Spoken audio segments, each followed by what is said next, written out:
submitted for your approval. A dimension of smell, where odors, scents, and aromas abound. An olfactory paradise where tiny molecules can be detected and identified. You are about to enter into the awe and mystery of Bill Nye the Science Guy. Bill Nye the Science Guy. Bill Nye the Science Guy. Science rules. Bill Nye the Science Guy. Inertia is a property of matter. Bill Nye the Science Guy. T minus 7 seconds. Bill Nye the Science Guy. Take a deep breath. Do you smell that? Something's burning. Think about it. We can easily tell the difference between flowers and a skunk, between coffee and dirt, between cabbage and a piece of toast. We use our sense of smell to survive. Now, since our nose is right above our tongue, our sense of taste comes mainly from our sense of smell. Now, humans can recognize about 10,000 different smells. I think it's coming from over there. Oh, yeah, sure enough. Burning toast. Now, the smoke spreads out, and we can't see it. But we can still smell it because there are tiny pieces of burning toast in the air all over the room. We use our nose to detect tiny pieces of stuff, chemicals in the air. It's our sense of smell.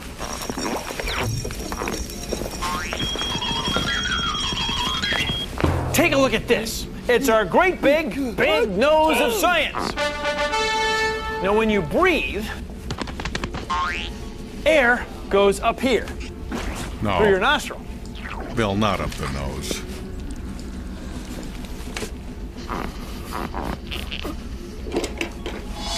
Up here.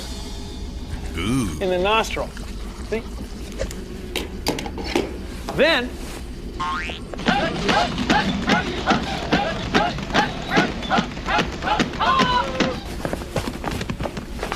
it follows along this curve. And some of the molecules dissolve in your mucus, the goop inside your head. And they get picked up by your epithelial olfactory nerve cells, your smell cells.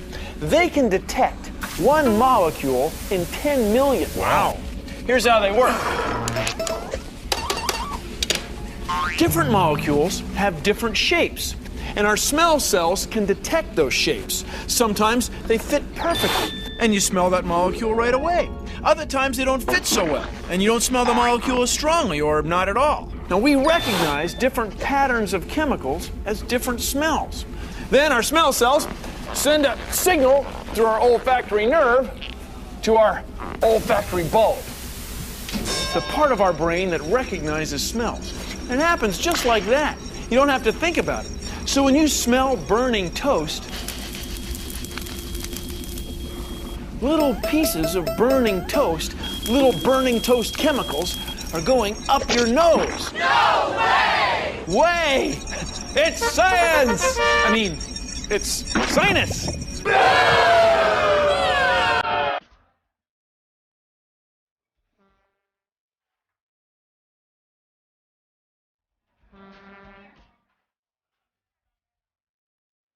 Can I get you two some homemade pie? Okay.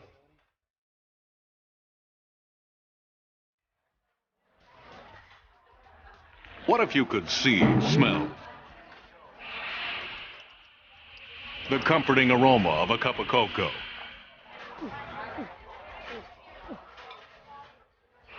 The mouth-watering fragrance of home-baked cherry pie.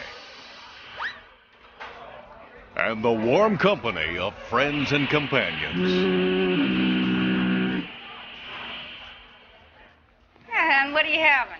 An offbeat story about the volatility of molecules and too much cheap perfume. You okay? I guess I'll give you a few more minutes.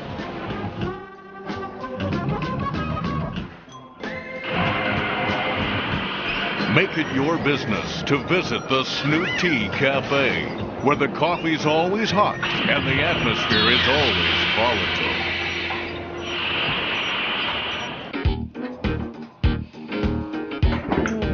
Humans use their sense of smell to warn them about certain things. So do animals. They smell to find food, communicate with each other.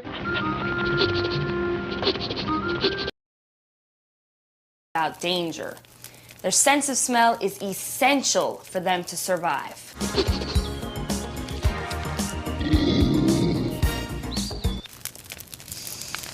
Oh no! My cookies! From the producers of Sense and Sensibilities, and the director of The Agony and the Smell of Me. Hello? Yeah. Smell Gibson stars in Rancid. Got your kid. Well, look, I got one thing to say to you.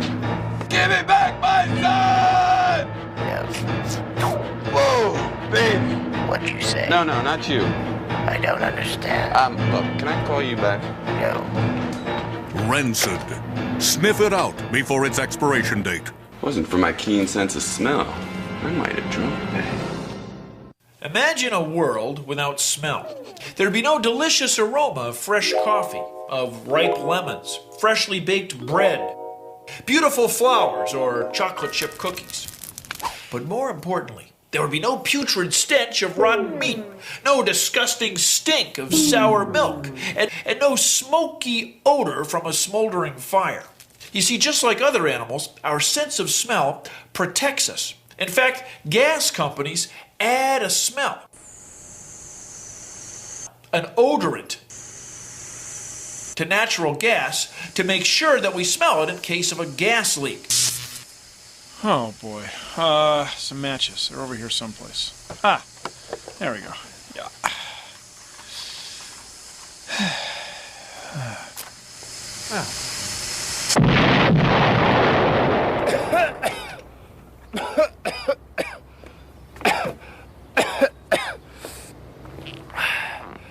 Now you see, that is exactly what I'm talking about, okay?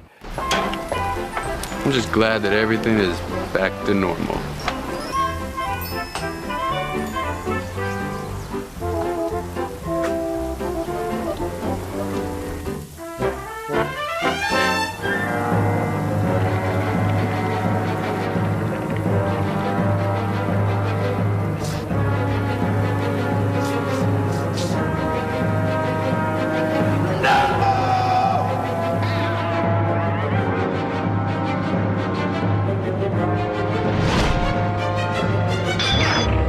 Something stinks, and it's coming to a theater near you.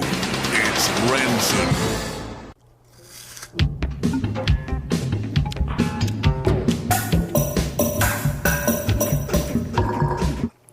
Without our sense of smell, things would taste a lot different. Try this. Get an apple and a potato that haven't been sitting in the refrigerator. Cut a slice of the apple and a slice of the potato. Then get a friend. Well, in this case, Chase. Blindfold your friend and have them put on a pair of nose plugs.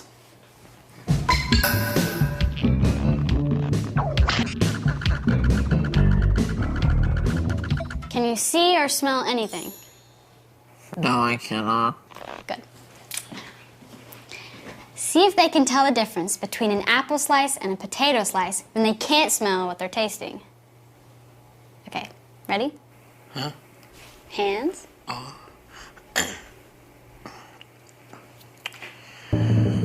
First, the potato. And now, the apple. Okay, which one's the potato? I don't know. See, it's hard to tell because we depend on our sense of smell so much. Did I mention that without our sense of smell, things would taste a lot different? Well, I should have said that without our sense of smell, a lot of things would taste the same.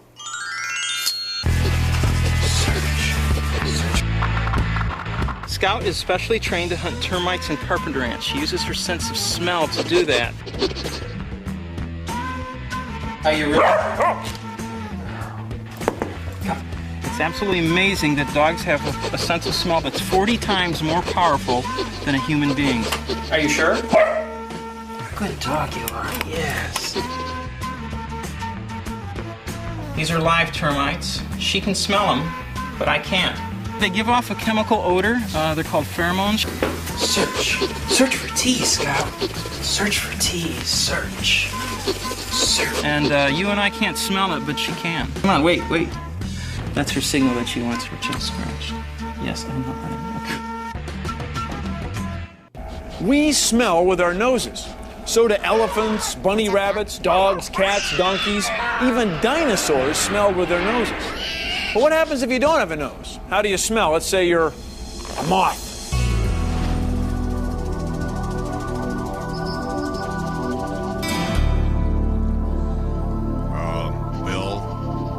Bill. Moths have very sensitive hairs on their antennae that allow them to smell molecules in the air.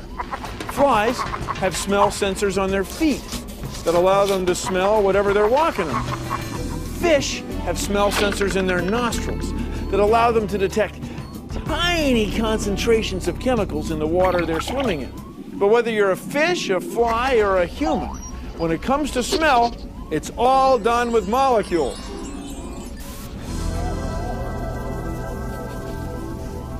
Oh, boy.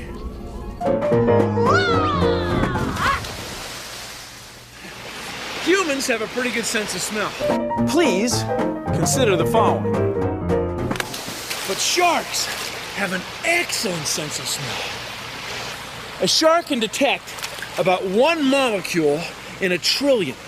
That would be like this much liquid in this much water. Wow. Here's how they do it.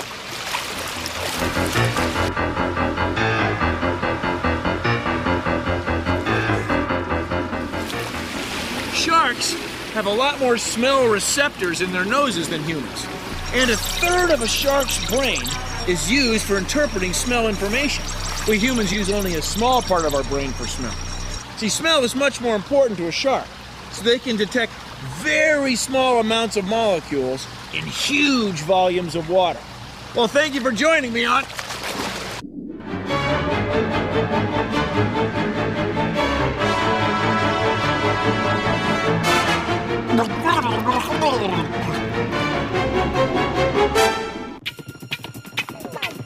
Citronella. She's gonna start a revolution. When she finds the solution. Yeah, when she launches, she's pure old-fashioned action.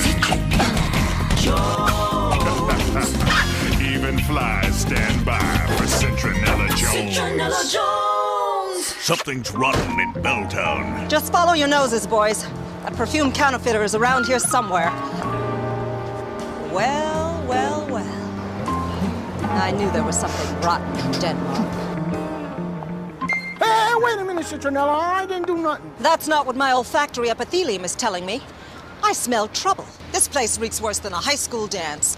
Good thing humans are sensitive to more than 10,000 different smells. Oh, that don't mean nothing, Citronella. Hey, come on, why don't you keep your nose out of my business? Wake up and smell the coffee, Sniffly. You can't just turn your sense of smell on and off. It's always working all the time.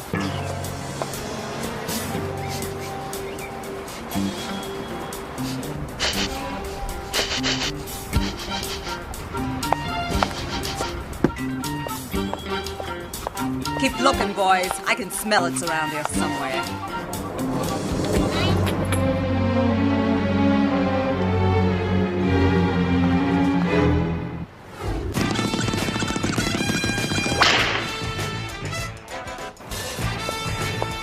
I knew I smelled a rat. You can make them all in there, can't you? CK2, Succession, Charlie Horse, PU. Your fake knockoff colognes really stink. If you want to smell like roses, keep your nose clean. Oh, Citronella. Hey! When you smell something like this orange, you're inhaling molecules from the thing you're smelling. Itty-bitty molecules of orange are actually going up my nose.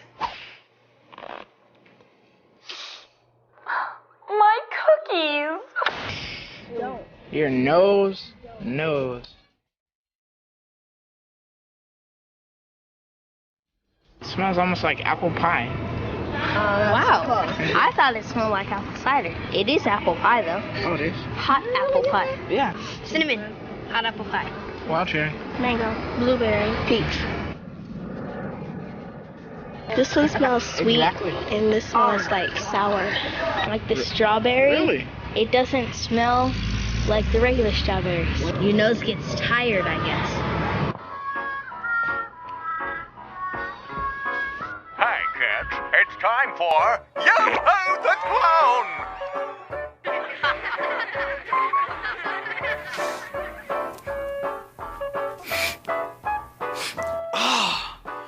Whoa, baby! Your feet stink! Ugh, how can you stand to stay in here? Look, I know that right now my stinky feet molecules are cruising up your turbinates, stimulating your epithelial cells, and rapid firing the olfactory bulb in your brain, triggering a signal that says, ugh! But give it a minute. What'll happen is that those epithelial cells will start to fatigue, okay? And then you won't register the smell as strongly. Trust me. I get that. So what you're saying is that in time, my epithelial cells will stop firing as much, they'll fatigue, and then my brain won't register the stench anymore. Exactly.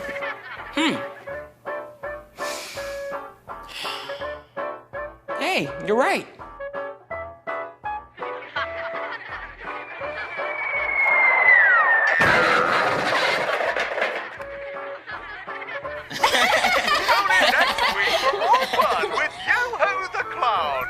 Chase, eat these cookies. I've been driving since 6 this morning. Sorry I offend you. Oh, honey, I'm your wife. Well, who will tell you if I don't? You have perspiration odor. Yeah, well, I use a deodorant. Well, you need more.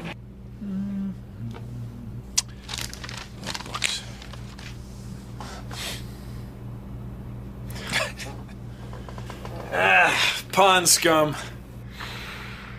Reminds me of when I was a kid, back at summer camp.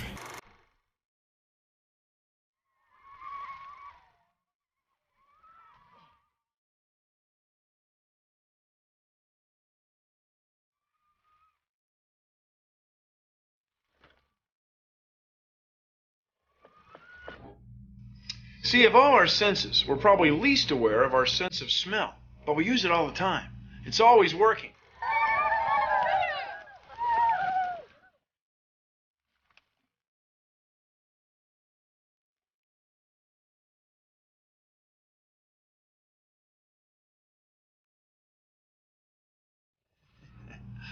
And here's the cool thing. Your brain stores all that information together without you even realizing it.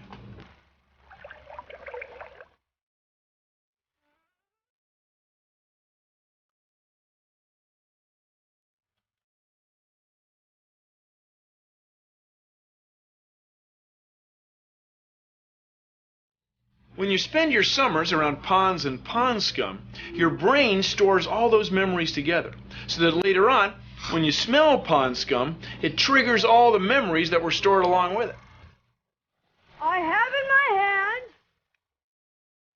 pond scum of science. Pretty cool, huh? Ah, meteorite dust.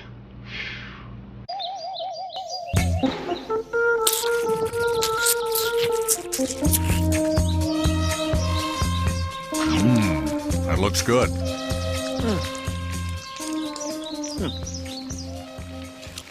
Let's say you're an ant. Hello. And you come upon this picnic. And you think, wow, look at all this great food. How can I get it home? Look at all this great food. Well, if you're an ant, what you do is leave a chemical trail, kind of like this mustard trail.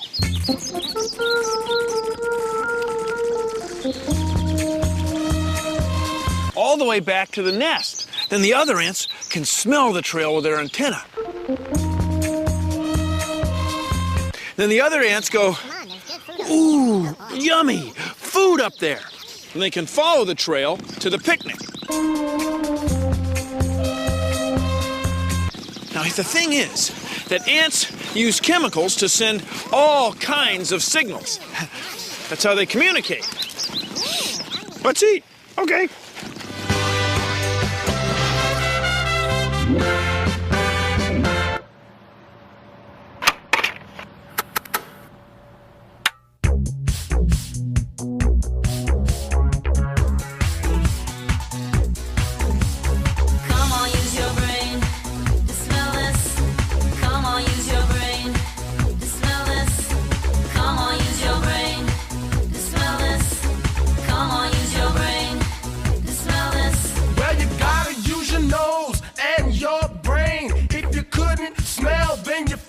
Taste the same. The animals smell to find their food, and when they sniff each other, they're not being rude. Smelling helps you survive. It can keep you alive. You can smell the fire that'll save your hide. So if you wanna smell, use your olfactory receptor cells in your nasal cavity.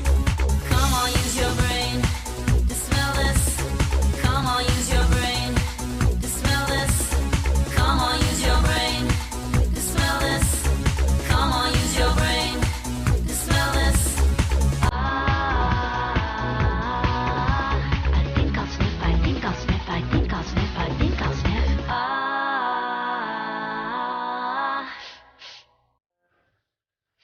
Well, that's our show. Thanks for watching. If you'll excuse me, I've got some turbulent vortex diffusion coefficients to estimate.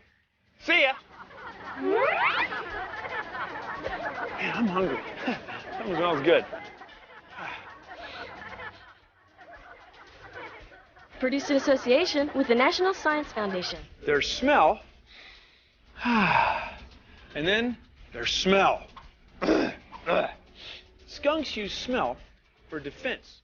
See, if an animal messes with a skunk or threatens a skunk, skunks squirt them with a foul-smelling spray. They usually aim for the face because the spray also stings your eyes.